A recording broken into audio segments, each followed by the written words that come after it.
Chapter 13 Messenger from the Heavens. The night descended to the earth like a black cat, shrouding the world in darkness. In the sky, thousands of stars ignited, resembling eyes. The brightest among them seemed to be connected by invisible threads, evoking whimsical associations.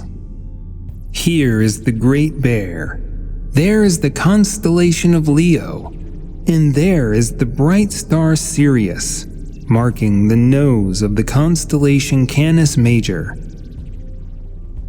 I am from there, thought Bhagavan, studying the starry sky.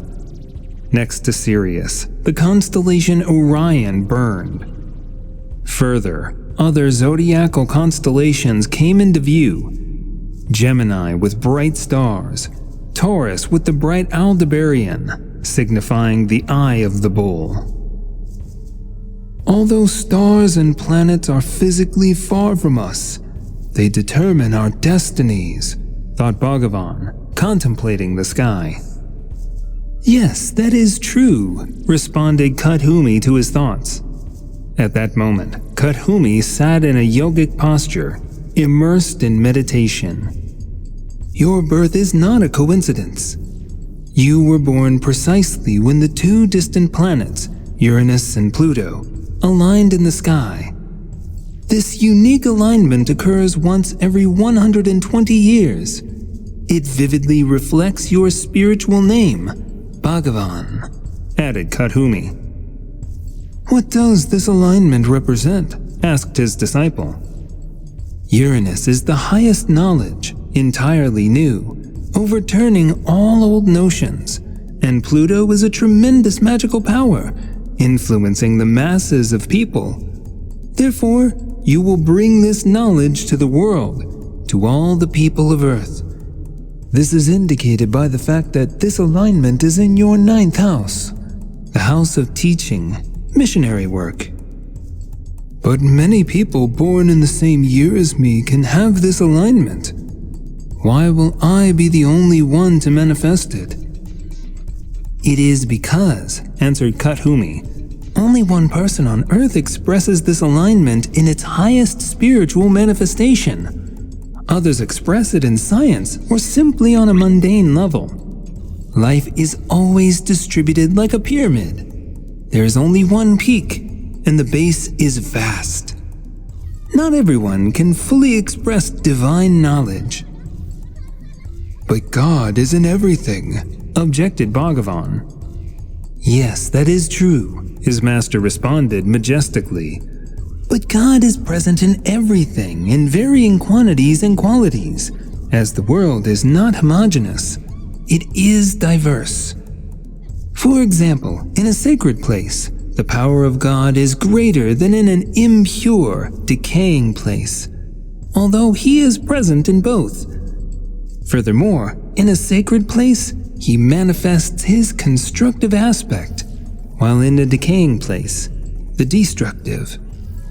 And in you is concentrated all the knowledge of God, thus you are its embodiment in knowledge. Why then was I not born at the exact moment of alignment, but only when Uranus and Pluto were already separating from each other? This is because, replied Kuthumi, it was necessary for other planets in your horoscope to form the configuration required for your incarnation, so that they can contribute to the manifestation of the qualities of Uranus and Pluto.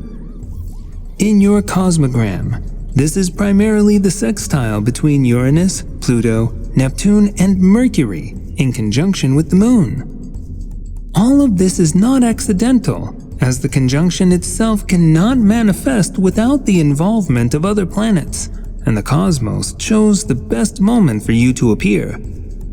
Similar connections of the major planets existed only in the last century, when I and other hierarchs of the Circle of Kailash priests were born, said Kuthumi, carefully looking at his disciple.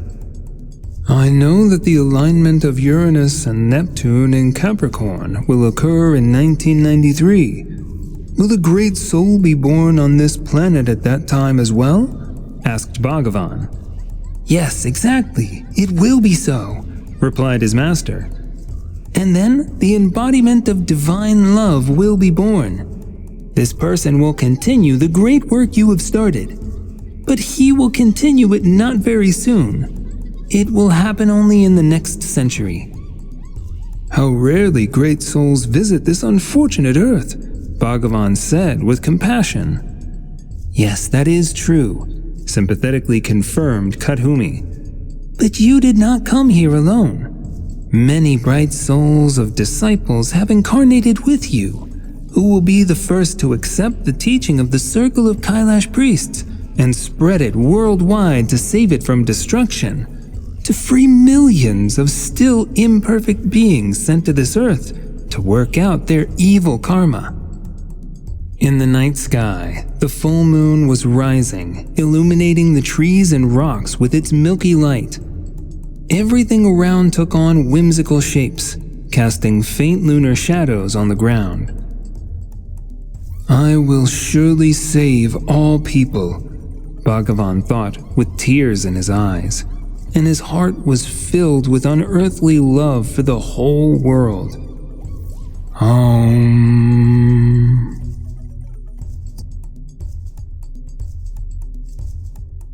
Do you want to know more? Watch the animated masterpiece that reveals the mysteries of humanity. Discover more sacred knowledge in books. You can meet the main characters of books at our seminars. Find your amulet of power. Participate in an individual ritual. Open free channel with daily spiritual practices for yourself. All these you will find on our website www.amazon1.org.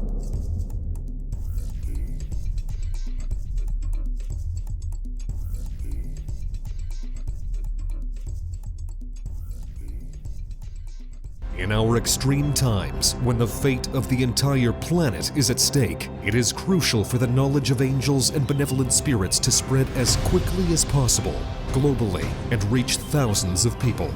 In this way, we can change the future of all humanity. Which is why we are addressing you, dear soul of light. Spread the knowledge about our wise books and films. Share links to videos or cartoons. All of this is available and free. Invite women to individual practices, webinars, and seminars. And the Great Spirit of Light will help you and your family. It will direct an enormous amount of energy to fulfill all your desires. Benevolent spirits and angels will assist you and your loved ones in all matters. A thread of light and love extends from your heart to the hearts of thirsty women, and the creation of good and the dissemination of enlightened knowledge throughout the world begins. Become part of the mission of light. Help people, and God will help you.